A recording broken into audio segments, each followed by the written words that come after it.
ഒന്നിച്ചു നിന്നാൽ നേട്ടമുണ്ടാക്കാമായിരുന്ന ഒരു തെരഞ്ഞെടുപ്പിലാണ് പരസ്പരം പോരടിച്ച് കോൺഗ്രസും ആം ആദ്മി പാർട്ടിയും പരാജയം ഏറ്റുവാങ്ങിയത്.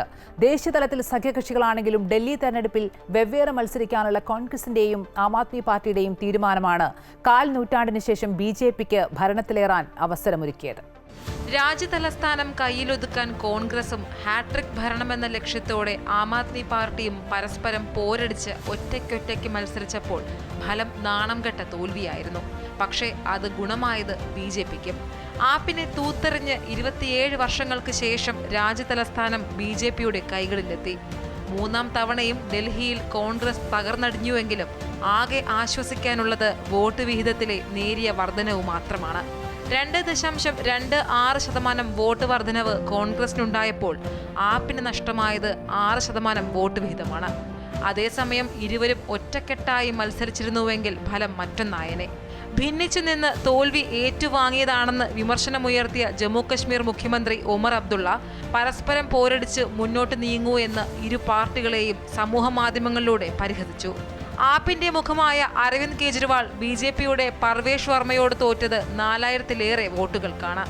ഇവിടെ കോൺഗ്രസിന്റെ സ്ഥാനാർത്ഥി മുൻ മുഖ്യമന്ത്രി ഷീല ദീക്ഷിതിന്റെ മകൻ സന്ദീപ് ദീക്ഷിത് നേടിയതോ 4500-ലേറെ വോട്ടുകൾ.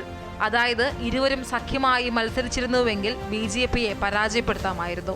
മനീഷ് സിസോദിയ 1000-ൽ താഴെ വോട്ടുകൾക്ക് ജഗ്പുരയിൽ പരാജയപ്പെട്ടപ്പോൾ കോൺഗ്രസ് സ്ഥാനാർത്ഥി ഫർഹദ് സൂരി പിടിച്ചത് 7000-ലേറെ വോട്ടുകളാണ്.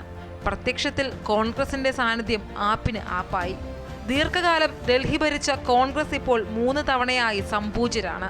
ഈ നിലയിലേക്ക് തങ്ങളെ കൂപ്പുകുത്തിച്ചതിന് കാരണക്കാരായ ആപ്പിനോട് പക വീട്ടുക എന്നതാണ് കോൺഗ്രസിന്റെ യഥാർത്ഥ ലക്ഷ്യം. അതുകൊണ്ട് തന്നെയാണ് സഖ്യത്തിൽ ഉൾപ്പെടാതെ ഒറ്റയ്ക്ക് മത്സരിച്ചതും.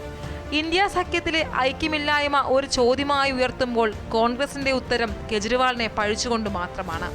AAP ആണ് നിയമസഭാ തെരഞ്ഞെടുപ്പിൽ സഖ്യമുണ്ടാവില്ല എന്ന് ആദ്യം പ്രഖ്യാപിച്ചതത്രേ. പിന്നീട് ആം ആദ്മിയെയും അരവിന്ദ് കെജ്രിവാളിനെയും എല്ലാ പരിധികളും ലംഘിച്ച് രാഹുൽ ഗാന്ധി കടന്നാക്രമിക്കുന്നതാണ് തെരഞ്ഞെടുപ്പ് പ്രചാരണ രംഗത്ത് കണ്ടത്.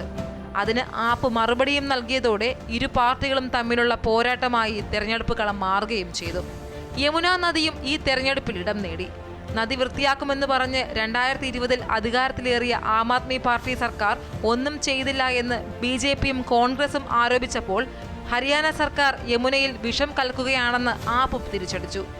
ആരോപണ പ്രത്യാരോപണങ്ങളുടെ തെരഞ്ഞെടുപ്പിനൊടുവിൽ 27 വർഷങ്ങൾക്ക് ശേഷം ഇന്ദ്രപ്രസ്ഥത്തിൽ താമര തേരോട്ടമാണ്. മോദി മാജിക് ജനങ്ങൾ ഇരുകൈയും നീട്ടി സ്വീകരിക്കുന്നു എന്നതിന്റെ തെളിവ്. News desk, Amrita TV.